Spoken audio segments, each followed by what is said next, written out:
再来看今年咱国内的饭店景气嘛是个真歹，也毋过宜兰的民宿的数量煞阁是继续在增加。县政府统计讲，今年是有2207间，也毋过无人真怨叹讲，宜兰民宿的品质真差是真侪，嘛影响到在地民众的生活品质。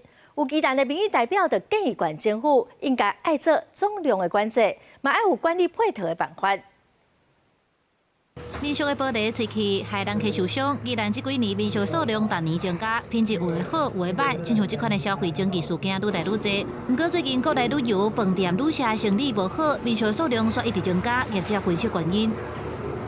还是有很多建商在盖民宿，那用 民宿的名称来包装建案，在销售。最近真侪建商广告会当买厝兼做民宿，吸引投资客投入，红认为是宜兰民宿数量大增加的原因之一。根据宜兰县府的统计，2021年宜兰县民宿有1703间，单年成长100间到200间，今年已经2207间。有业者呼吁，即马市场的状况无好，投资人若需要记者才会当投入民宿的市场，就要加考虑一下。 应该宜兰县的民宿业者应该要提升，也应该要总量管制。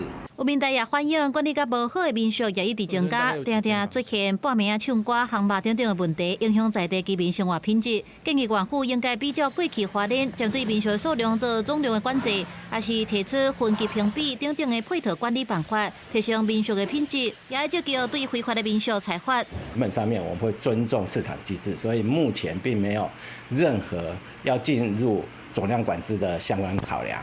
县府表示尊重市场机制，未针对民宿提出总量的管制。交通部观光署要建立好客民宿的标准，会继续辅导县内的民宿业者申请，确保宜兰民宿品牌的形象。那非法民宿的部分，稽查人数已经对4个人提升到6个人，会继续积极稽查。也伫网站公布非法民宿的相关资讯，呼吁游客会当参考。公司新闻采访报道。